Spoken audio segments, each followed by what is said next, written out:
It's more confusing than Inception, harder than an erection. It's cooler than Andre 3000. Oh, let's get ready for Sweet Connection.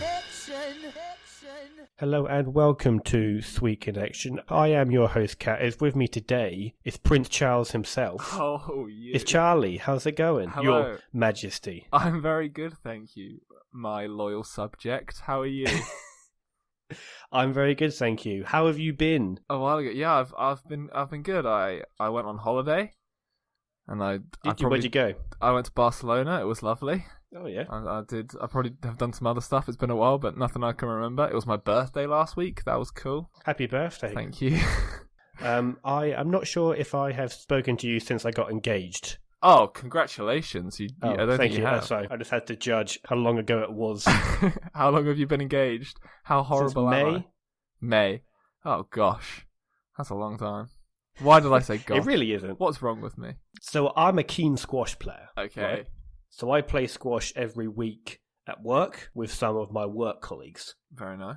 And I have been undefeated, and I worked this out, for 1 year and 10 months. Jesus. Prior to last week, Oh, no. where I lost. Oh no. And everyone ripped into me for losing.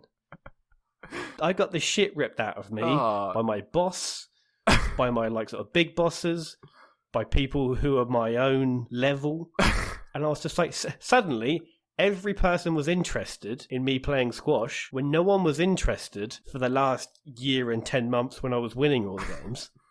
That's when you realise that everyone at your job actually hates you. So I think that really shows what people are like, is that no one really cares if it's always constant one way or another. But then you have a slight dip in form, suddenly everyone's all over it. Yeah, it's like, I'm trying to think of a sports metaphor. I literally cannot. The only I can think of is the New England Patriots, and I don't know why that's the first one that comes into my head. I don't even know how to play American football. I've gotten into it. I'm not going to lie to you. I reckon you're quite a big boy, aren't you? I reckon you'd be quite good in the Thank you. In the O-line. I don't know what that is. In the O-line? In the O-line, yeah. See, I'm throwing out all these technical terms. I play Madden 20 on PS4. I know what's going on. So why is it called Madden? Is that the actual name? There was a guy called Joe Madden. I don't know what his relevance is, but I'm guessing it's something to do with him. I think he was just like a really good footballer. And so like everything's named after him. So they named the game after him? Yeah.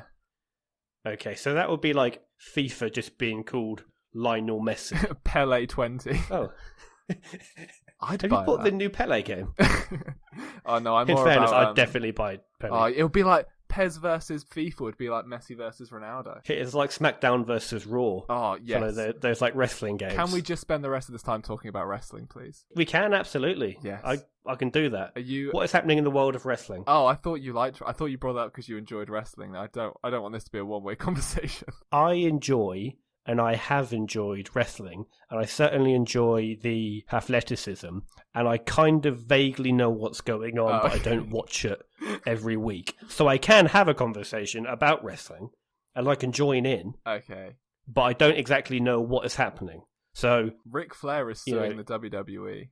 That's interesting. He's always suing people. And also, he's a real piece of shit, Ric Flair. Yeah, is he? Tell me about Ric Flair. He used to do a thing where he'd be on a plane and he would look up an air hostess's skirt and then say, "No hair, no flair." Oh my god. That's just the first thing that springs to mind. What? And he also had a tendency to say that he would be somewhere to do a wrestling match and then just not turning up. Nice. I feel like the first one is definitely much worse than the second one. Yeah, I think I peaked too early. Maybe I should have led into that. The first one is like a crime. The second one is just kind of being a dick. Yeah, I think he was present. Have you heard of the plane ride from hell? I have heard of the plane ride from hell. You have? Yes. How much are you aware of the plane ride from hell? I know bits and pieces, but I can never remember who did what. Like, I know that two people just got into a fight and one of them nearly died. I think that was Brock Lesnar and Kurt Hennig. Yes, it was. Yeah, it was definitely. Kurt That's what Hennig, it was. Yeah. And I would imagine Kurt Hennig was probably nearly the one who died. Have you seen, I can't remember. Oh, there was some thing that came out a few years ago where just like Chris Jericho just squared up to Brock Lesnar backstage. And this is like 2 years ago, like UFC heavyweight champion Brock Lesnar. I would say Chris Jericho is probably one of the toughest wrestlers because he squared up to Brock Lesnar and he wasn't immediately killed. Like what would happen if just me or you tried that? He just look at us and we just turn to stone. But also, he actually beat Goldberg in a real fight. Really? He absolutely destroyed him. He got him in a front face lock and just held it in. Jesus. And then Goldberg couldn't get out. Do you know who Matt Riddle is? No. But I can search him. He was a UFC fighter, and then he got banned because he smoked weed all the time or something. I'm not really sure. But now he's in the WWE, and he just rips on Goldberg like all the time. He's just like, you're crap, you're shit. Like, what are you even doing? You just come out and do 30-second matches, then you leave and you get paid millions of dollars. You're a piece of shit. And then they bumped into each other a few months ago, and he was just like, his whole thing is he's just like a surfer guy, and he was just like, who is Matt Riddle? He just says bro all the time. That's like his thing. So he said, I was backstage and I bumped into Goldberg and I was like, hey bro, and he was like, I'm not your fucking bro, and he was like, oh, cool bro, and he was like, no, I'm not your bro. Me and you, we need to have a serious talk sometime. And he's like, yeah bro, sounds good man, whenever. You just come grab me whenever you want, bro. That's genius. Yeah. He's like 55 years old now, Goldberg. He's still scary though. He's still scary, but also he would definitely have a heart attack if he got into an actual fight. I'm pretty confident of that. He may be considerably stronger than us and tougher and fitter, but I think just because he's that age and he's that size... He's probably done a lot of steroids as well. Exactly, so his heart is going to be fucked. Yeah. So I'm pretty confident we'd probably win on a technicality because he'd have a heart attack. If he didn't, don't get me wrong, we'd be absolutely fucked. But I'm pretty confident as soon as the bell rung, it'd just be like, oh, dead. Did you see about his recent match with The Undertaker? How recent are we talking? Are we talking a few years ago? No, like 2 months ago. Is he back into it now? Oh, no, I didn't. So WWE do these shows in Saudi Arabia, which is very... kind of not good. They don't let the women wrestle there in Saudi Arabia because women have no rights there. Doesn't surprise me. Yeah, but basically they were just like, hey, WWE, we'll give you so much money to come and do shows here like 3 times a year. And they were like, who needs good publicity when you have money? Let's do that. So you can't pay the bills with good publicity. Exactly. So all these shows, they have like weird matches because all the Saudi princes are like, we really want to see like Undertaker. So, like, Shawn Michaels came out of retirement, and it comes out... he was retired. Yeah. Undertaker. He's never... Okay. Yeah. And it comes out that he got paid, like Chris Jericho, they did, like, a Royal Rumble there. He was in the match for 30 seconds, and he got paid $100,000. Fucking hell. Yeah, and it came out that, like, Goldberg and Undertaker both got, like, millions of dollars for this match, and it's awful. Goldberg just runs headfirst into the post and gives himself a concussion about 5 minutes in. Not even that. The match doesn't even go 5 minutes. It's terrible. The whole thing is like, it starts off and you're kind of like, oh, this is bad. And then you're like, oh, this is funny bad. And then you're just like, oh no, they must actually be hurt. This is actually very bad. And it's just not because they're just anymore. 2 old geezers. They shouldn't be doing this anymore. You shouldn't even be wrestling past 40. It's probably the most dangerous sport you can ever do. Yeah. And then it was so bad that they were both like, this can't be my last match. And since then they've both come back and done other matches that were much better. Just leave them alone. Can we just start a Kickstarter just to leave Undertaker and Bill Goldberg alone? They don't want to do it anymore. Their heart's not in it. Literally. I think they try to get Mick Foley, but like he's legally not allowed to wrestle anymore. Yeah. Oh my god. It's just like all the injuries he's had. The insurance is too much money that it's just not. We can't do this. We would lose money doing this show. Yeah. Which is if you even stepped in this ring, Mick Foley. He's not a healthy man, is he? How old do you reckon he'll get before he kicks it? Oh, how old is he now? Like 50s? He's probably in his 50s. I reckon he'll go Is he going to make it to 65? I reckon he'll go to like 90. I reckon he'll just shock everyone. That's generous. If he makes it to 65 with the life he's had, that's good innings. Yeah, they all say that though, don't they? Like Roddy Piper was like, if I make it to 60, I've done well, and he died like 58 or something. Yeah. He wasn't that hardcore, was he? No, he was quite safe. Exactly. It isn't like he was like massive and jacked. Like, he was like a lean, regular looking, fit, healthy guy. So you think, oh fuck, if he's dying at 58. Yeah. I think back in the day, they just didn't care about head trauma. They just like, you got a concussion, that's fine. Go back out tomorrow night. That was literally the attitude. Yeah. And that's sort of the attitude a little bit now, I think, is if it's like a major concussion, then they won't. Concussions they have to be really careful with, but only because they will get sued. But if you just like break a finger, it's like, come on, finish your match first. Don't be ridiculous. Like there was this one guy called Sin Cara who broke his finger mid-match and he left, and he just everyone hated him for years because he stopped fighting when he broke his finger, which is a normal response. If you injure yourself doing something and then your immediate thought isn't, oh, I better stop this so I don't make it worse, then you're a moron. I think there is hardly any activity that if I broke my finger, I would carry on doing it. Literally, I can't think of one. If I was making love and I broke my finger, I would stop. I was thinking that's how far the I'm only going. one that I would carry on with. And even then, depends how good it is. If it's just an average time, then I'll stop. But if it's like, those times where it's just like, bang. I'm doing like chef's finger right now. Oh god. No, that sounded wrong. Like the finger motion that chefs I thought do that was when some their food weird is sex delicious. move that I didn't know about.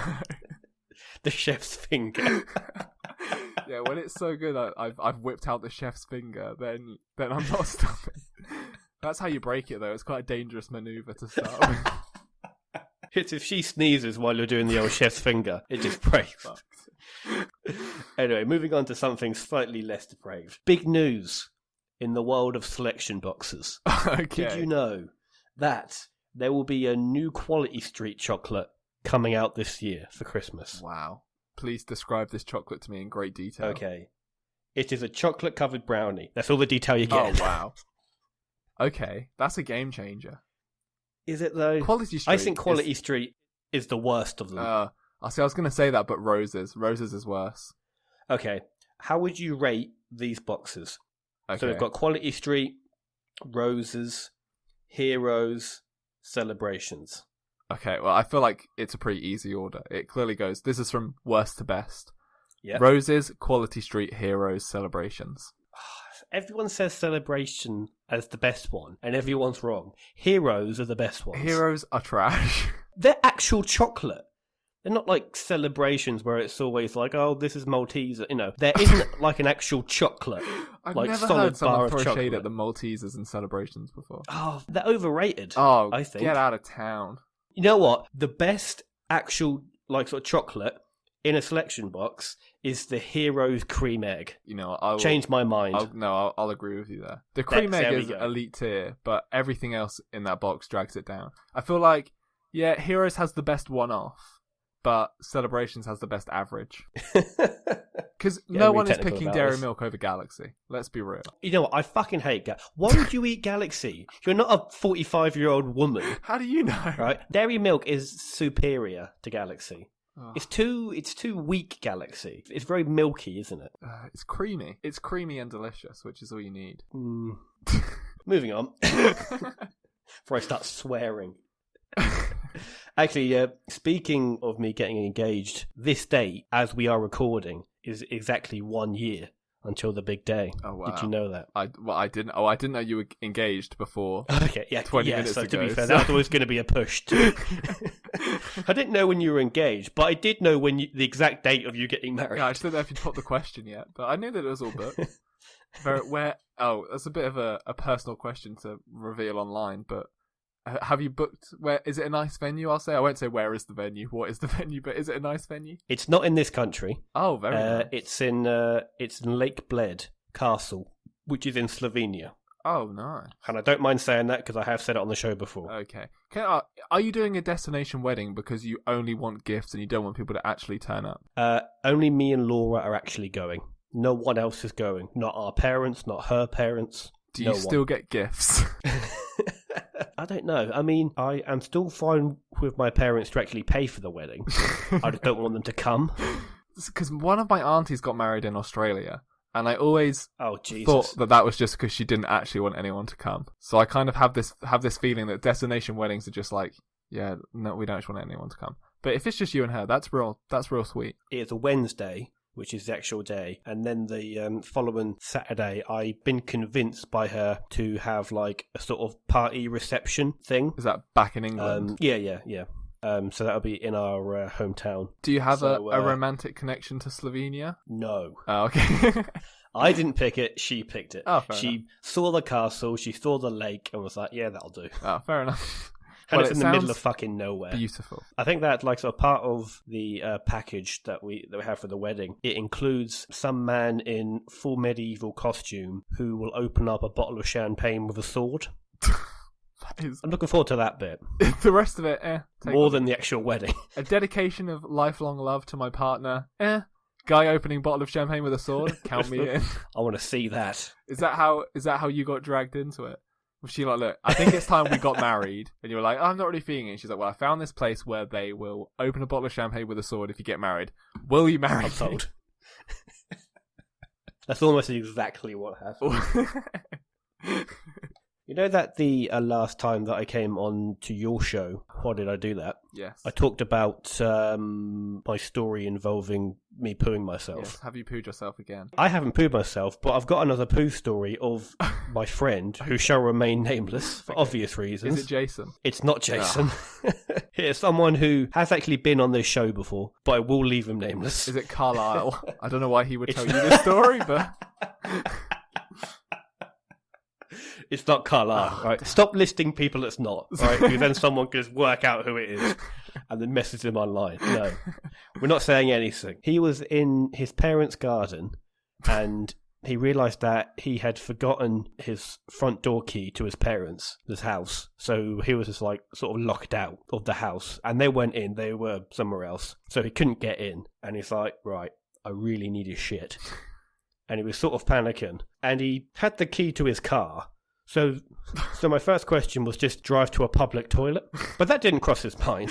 So after much deliberation, he thought he would just take a shit on the lawn. So not even in like the flower beds where you could like sort of cover it up with like dirt, if you will, or actually like physically dig a hole. Yeah, do it in there, cover it up. That is job done. But he decided to actually squeeze one out on the lawn. And he took off his trousers, pants, shoes and socks when he did it, which I also found a little bit confusing as well. See, I'm a big advocate for doing that just normally. Not in a public place, but you need... I mean, finish your story, then I'll talk to you about the greatest pooing technique the world has ever seen. Well, that is the story. He decided he would just curl one off in the middle of the lawn, and I'm not entirely sure how he got rid of it, or whether it's still there. It's still there. What did his parents say? I don't know, but I am going to see them at the weekend, so I might have to ask them. Please do an update next episode on this. I will. Okay. What is your thing about pooing? Okay, so our bodies are like designed to poo in a squatting position because of like when we didn't have toilets, you'd like squat on the ground. So what you should do when you poo is you should like get as naked as possible, because I mean you don't have to, it just makes it easier. And then you like bring your feet up onto the toilet bowl, and so you put your feet on like the seat, and then everything just like glides out. No pushing required. You'll never have to curl one out again. It will just plummet, and it's wonderfully freeing. Since I spoke to you last, I have rediscovered the best way to poo. But that's the thing, my legs are too long. You got to get like... They literally sell... I don't have one of these because I'm not an idiot. But they sell these like... Those little... That's exactly what I was about to say. They sell little stools, ironically. Stool you put your feet on. You can probably find one of those on Wish. Fucking hate Wish. Jesus. Have you subscribed to Wish? They send you about 8 emails a second. I haven't, but I had to unsubscribe. I was listening to you guys talk about them, so now I know that I don't need to. Shall we finish the show by doing Cat's Comment Corner? Awesome. 90 degrees, that's a corner. Type of settee, that's a corner. Hurt your enemy, that's a corner. Cat's Comment Corner. That's the real corner. Thank God you said yes then. Had you said no, it's like, okay, and that's the end of the show. So these are a few news headlines. Okay. That I thought were worthy of further discussion. Okay. So this one starts out quite innocent, but then goes downhill very rapidly. Okay. Think you should guess what you think the second half of this headline is. This is a good game. This is like being on Mock the Week. I love it. Exactly. Yeah. OAP sells Scrumpy cider to passers-by, but really... it's their piss. Absolutely. Boom. And there's a picture of an old, confused man in boxer shorts standing next to, like, massive antique jars. He's not confused. And all of these jars... He knows what he's doing. And there's, like, 4 jars, and they're all slightly different colours. So one would assume he's had to eat or drink different foods to get different coloured urine. But also, who is buying this and not realising within a second that is actually a big jar of piss? I'd like to think, as a connoisseur of cider, not piss, that I'd be able to tell it's not cider. I've just Googled it, and seeing this man, if you buy Scrumpy cider from him, you deserve to drink piss. If you are dumb enough to buy this drink, you deserve everything that you got. Oh gosh, have you read the thing he did in 2013? No, I haven't. No, please tell me. In 2013, he walked naked through the centre of Bideford with his penis erect, claiming he was celebrating Cornish Independence Hard-On Day.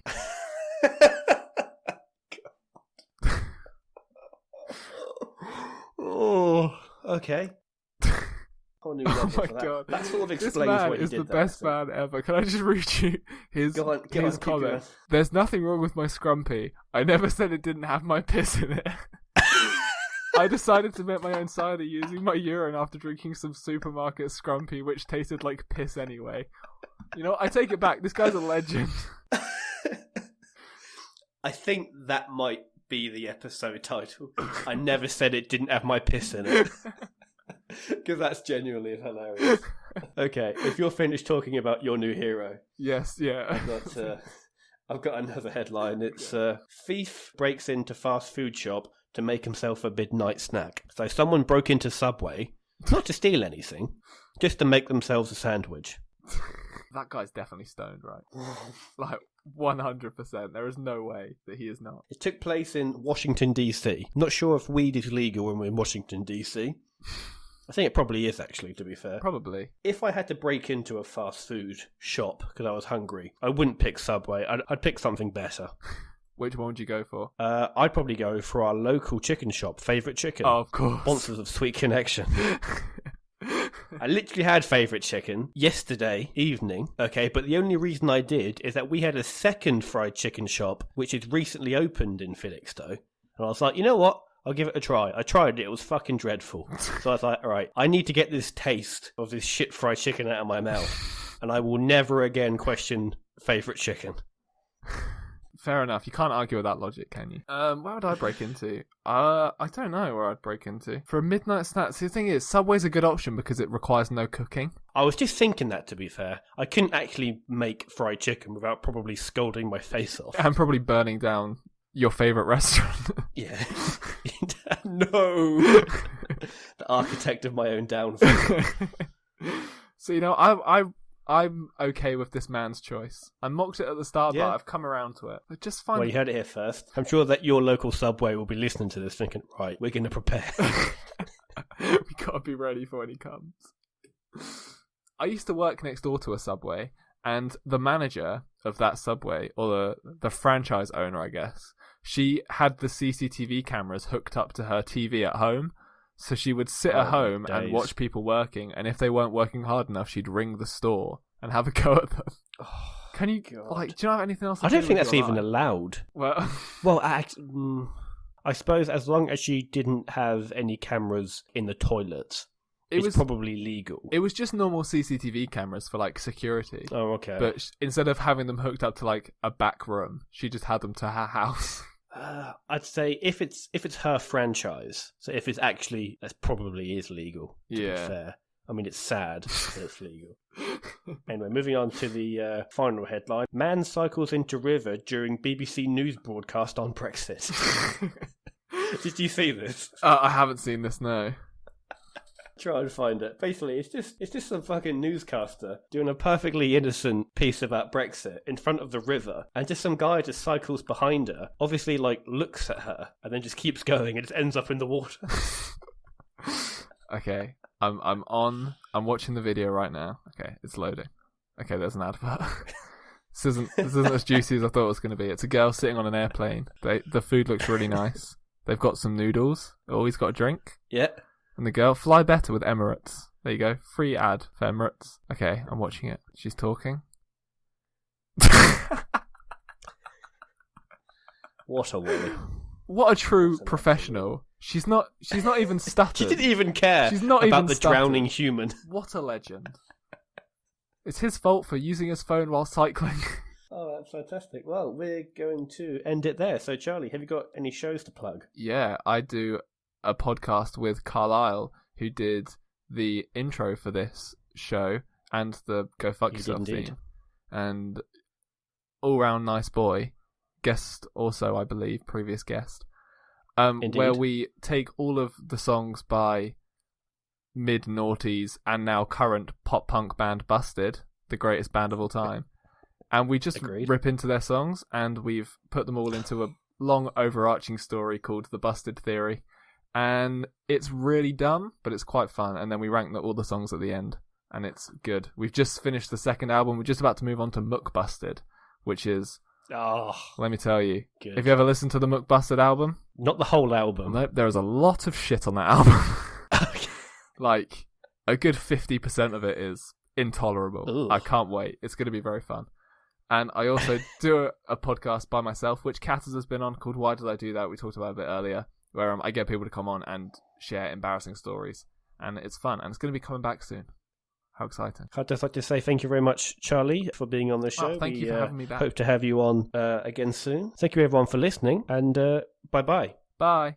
So, Jason, where can you get more Sweet Connection in your life? Well, Ben, we are on Facebook at Sweet Connection Podcast, and we're also on Twitter at SweetC_podcast, so you can give us a like or a follow. And you can also find us on iTunes, Spotify, YouTube, and Spreaker, so if you enjoyed the show, you can give us a rating or a review or recommend to a friend. And if you wanted to email in a topic or a question, or just say hi, it's thesweetconnection@outlook.com. And if you like this show, you should definitely check out all the other amazing podcasts on the No Please Don't Network. Visit www.nopleasedon'tpodcast.com. Massive thanks to CIPP and Carlyle Laurent for all of our jingles. Thank you for listening, and catch you next time.